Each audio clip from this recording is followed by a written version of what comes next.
Bismillahirrahmanirrahim. Assalamu alaikum students. Today we are going to learn chapter number 4, which is structure of molecules.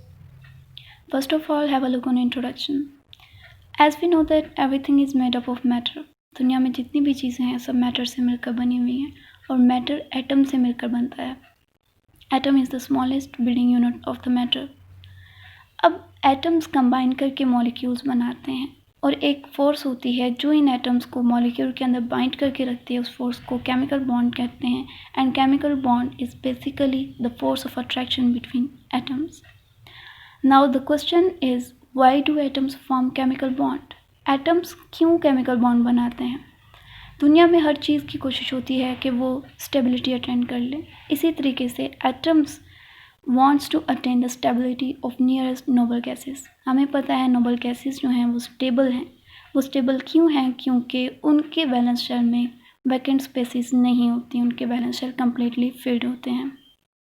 For example helium जिसका atomic number 2 होता है, तो हम इसकी electronic configuration इसकी देख सकते हैं कि इसके फर्स्ट शेल में 2 इलेक्ट्रॉन्स हैं और हमें पता है कि के शेल के अंदर मैक्सिमम 2 इलेक्ट्रॉन्स अकोमोडेट कर सकते हैं. तो हम देख सकते हैं कि हीलियम जो है वो कम्प्लीटली इसका आउटर मोस्ट शेल फिल्ड है. इसको ज़रूरत नहीं है कि वो अपना इलेक्ट्रॉन लूज़ करे या फिर गेन करे. तो ये एक स्टेबल है.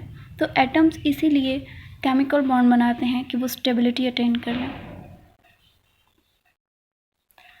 अब स्टेबिलिटी अटेन करने के 2 रूल्स हैं.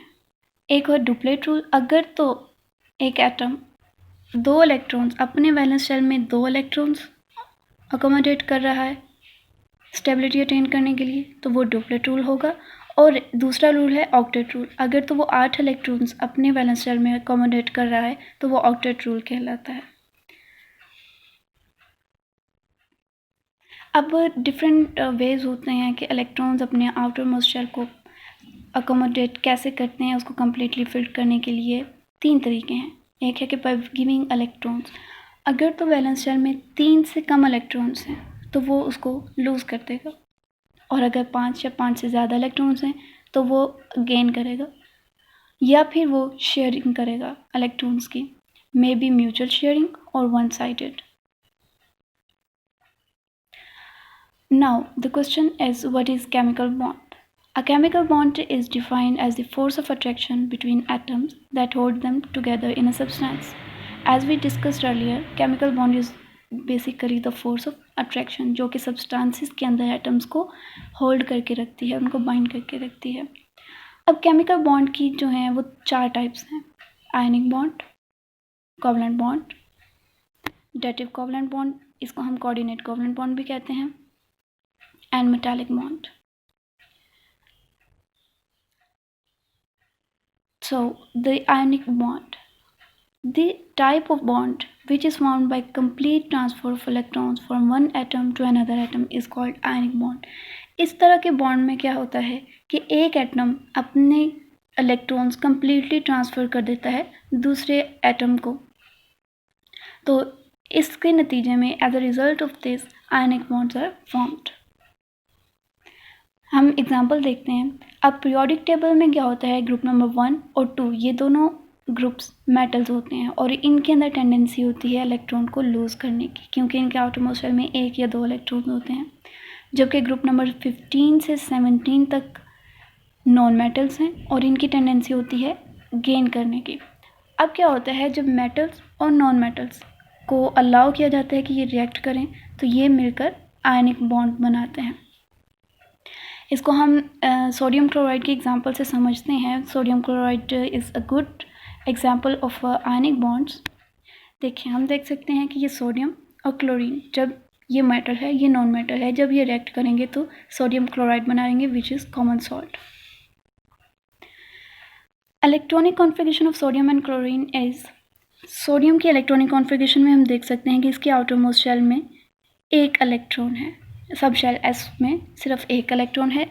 जबकि क्लोरीन में हम देख सकते हैं इसके सब शेल में, इसके आउटर मोस्ट शेल में 7 इलेक्ट्रॉन्स हैं. तो क्या होता है कि सोडियम अपना ये इलेक्ट्रॉन लूज़ करेगा, जबकि क्लोरीन उसी का इलेक्ट्रॉन गेन करके अपनी इलेक्ट्रॉनिक कॉन्फ़िगरेशन को फिल कर लेगा. सोडियम चूँकि इलेक्ट्रोपॉजिटिव है, इसके अंदर टेंडेंसी है इलेक्ट्रॉन लूज़ करने की, क्योंकि इसके अंदर आउटर मोस्टर में एक इलेक्ट्रॉन था, तो ये अपना इलेक्ट्रॉन लूज़ कर देगा और ख़ुद सोडियम आयन बन जाएगा। इसी तरीके से क्लोरीन चूँकि इलेक्ट्रोनेगेटिव होता है, इसके अंदर टेंडेंसी होती है इलेक्ट्रॉन एक्सेप्ट करने की, तो ये यही वाला इलेक्ट्रॉन एक्सेप्ट कर लेगा और क्लोराइड आयन बना देगा।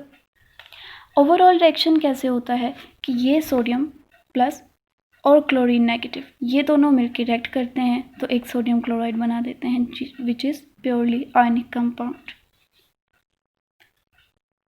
Now the next topic is covalent bond. Covalent bond is formed by the mutual sharing of electrons. जब इलेक्ट्रॉन्स म्यूचुअल शेयरिंग होती है, म्यूचुअल शेयरिंग या तो वन साइडेड है, म्यूचुअल शेयरिंग क्या होता है कि दोनों एटम्स अपने अपने इलेक्ट्रॉन्स को शेयर कर लेते हैं, ट्रांसफ़र नहीं होता, ये शेयर करते हैं और इस तरह के बनने वाले बॉन्ड को कोवलेंट बॉन्ड कहते हैं। कोवलेंट बॉन्ड की 3 टाइप्स हैं, single covalent bond, double covalent bond, triple covalent bond. Single covalent bond, अगर तो सिर्फ एक इलेक्ट्रॉन कंट्रीब्यूट होता है हर बॉन्डेड एटम से, मतलब दोनों बॉन्डेड एटम एक एक इलेक्ट्रॉन कंट्रीब्यूट कर रहे हैं, तो एक बॉन्ड पेयर बनेगा और इस तरह के बॉन्ड को हम सिंगल कोवलेंट बॉन्ड कहेंगे। इसको सिंगल लाइन से रिप्रेजेंट किया जाता है। For example hydrogen, chlorine, HCl, देखें ये हाइड्रोजन के 2 एटम्स थे, इन्होंने सिंगल बॉन्ड बनाया हुआ है। हाइड्रोजन और क्लोरीन के अंदर भी सिंगल कोवलेंट बॉन्ड मौजूद है। Double covalent bond, when 2 electrons are contributed by each bonded atom, मतलब दोनों जो एटम्स हैं वो 2 इलेक्ट्रॉन्स कंट्रीब्यूट करेंगे तो फिर 2 बॉन्ड पेयर्स बनेंगे और इस तरह के बॉन्ड को हम डबल कोवलेंट बॉन्ड कहते हैं। इसको डबल लाइन से रिप्रेजेंट किया जाता है। For example oxygen, ethane. Oxygen में हम देख सकते हैं डबल कोवलेंट बॉन्ड मौजूद है और इसी तरीके से कार्बन कार्बन बॉन्ड में भी डबल बॉन्ड मौजूद है जो कि इथेन है। ट्रिपल कोवलेंट बॉन्ड, अगर तो 3 इलेक्ट्रॉन्स कंट्रीब्यूट होते हैं हर बॉन्डेड एटम से, 3 बॉन्ड पेयर्स बनेंगे और इस तरह के हम बॉन्ड को ट्रिपल कोवलेंट बॉन्ड कहेंगे। इसको 3 लाइन से रिप्रेजेंट किया जाता है। For example nitrogen and ethyne. So nitrogen में हम देख सकते हैं ट्रिपल कोवलेंट बॉन्ड, इसमें 3 इलेक्ट्रॉन्स दोनों एटम्स कंट्रीब्यूट कर रहे हैं और इसी तरीके से इथाइन की एग्जाम्पल आपके सामने है। नाउ कोऑर्डिनेट कोवलेंट बॉन्ड, इसको हम डेटिव कोवलेंट बॉन्ड भी कहते हैं। कोऑर्डिनेट कोवलेंट बॉन्ड या फिर डेटिव कोवलेंट बॉन्ड, ये टाइप है कोवलेंट बॉन्डिंग की। इसमें क्या होता है कि bond pair of electrons is donated by one bonded atom only. सिर्फ एक एटम डोनेट करेगा अपना इलेक्ट्रॉन पेयर। अब वो एटम जो इलेक्ट्रॉन पेयर डोनेट करता है उसको हम डोनर कहते हैं और वो एटम जो एक्सेप्ट करेगा इलेक्ट्रॉन पेयर को उसको एक्सेप्टर कहेंगे। और इस तरह के बनने वाले बॉन्ड को हम स्मॉल एरो से रिप्रेजेंट करते हैं। अब लॉन पेयर एक नॉन बॉन्डेड इलेक्ट्रॉन पेयर होता है जो कि हम देख सकते हैं अमोनिया के एग्जांपल में नाइट्रोजन के ऊपर 1-2 डॉट्स में आपको रिप्रेजेंट हो रहा है। ये एक नॉन बॉन्डेड इलेक्ट्रॉन पेयर है, मतलब एक ऐसा इलेक्ट्रॉन पेयर जो कि बॉन्डिंग में पार्टिसिपेट नहीं करता। अब कोई भी हम इसकी एग्जांपल देख रहे हैं कि कोई प्रोटॉन है, फॉर एग्जांपल H पॉजिटिव। अब प्रोटॉन अप्रोच करता है किसी भी एक ऐसे मॉलिक्यूल को जो कि जिसके पास एक लोन पेयर मौजूद है, तो वो लोन पेयर कम्प्लीटली डोनेट कर देगा उस प्रोटॉन को। इसकी एग्जांपल हम देख सकते हैं। इस एग्जांपल में हम देख सकते हैं ये अमोनिया है, नाइट्रोजन के पास एक लोन पेयर मौजूद है।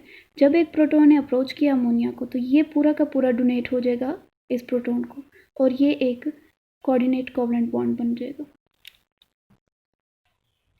Now we will discuss what are polar and non-polar covalent bonds. अगर तो कोवलेंट बॉन्ड बन रहा है सिमिलर एटम्स के बीच में, एक ऐसा कोवलेंट बॉन्ड जो कि सिमिलर एटम्स लाइक होमो एटम्स, सिमिलर एटम्स को होमो एटम्स कहा जाता है, उनके दरमियान अगर कोवलेंट बॉन्ड बन रहा है तो क्या होगा, इलेक्ट्रॉन्स दोनों एटम्स में इक्वली शेयर हो रहे होते हैं और इस तरह के बॉन्ड को हम नॉन पोलर कोवलेंट बॉन्ड कहते हैं।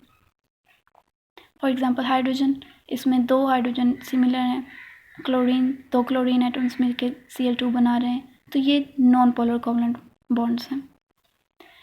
और अगर ऐसा बॉन्ड 2 डिफरेंट एटम्स के अंदर बन रहे हैं और डिफरेंट एटम्स को हम हेट्रो एटम्स कहते हैं, तो इस तरह क्या होगा कि इलेक्ट्रॉन जो हैं वो इक्वली शेयर नहीं हो रहे होते, बॉन्ड पेयर इक्वली शेयर नहीं होता, तो इस तरह के बनने वाले कोवलेंट बॉन्ड को हम पोलर कोवलेंट बॉन्ड कहेंगे। फॉर एग्जांपल HCl और HF। यहाँ हम देख सकते हैं HCl पार्शियल पॉजिटिव है जबकि Cl पार्शियल नेगेटिव है, तो इस तरह के कोवलेंट बॉन्ड को हम नॉन पोलर कहेंगे क्योंकि इसमें 2 पोल्स क्रिएट हो गए हैं, partial positive and partial negative HCl की, और इसी तरीके से ये HF की एग्जांपल है।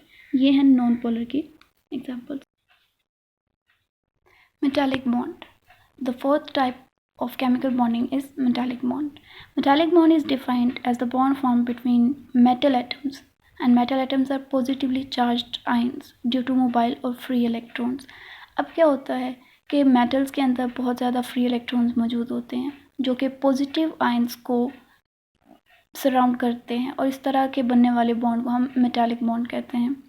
इसकी प्रॉपर्टीज़ जो होती हैं कि इनके हाई मेल्टिंग और बॉइलिंग पॉइंट्स होते हैं, बहुत अच्छे कंडक्टर्स होते हैं हीट एंड इलेक्ट्रिसिटी के, और ये हार्ड होते हैं जबकि हैवी भी होते हैं। ये एक स्कीमेटिक डायग्राम दिखाई हुई है मेटालिक बॉन्डिंग की। हम देख सकते हैं कि ये डॉट्स जो हैं वो फ्री इलेक्ट्रॉन्स को रिप्रेजेंट कर रहे हैं जिन्होंने सराउंड किया हुआ है इन पॉजिटिव आयंस को। तो ये एक मेटालिक बॉन्ड की स्कीमेटिक डायग्राम है।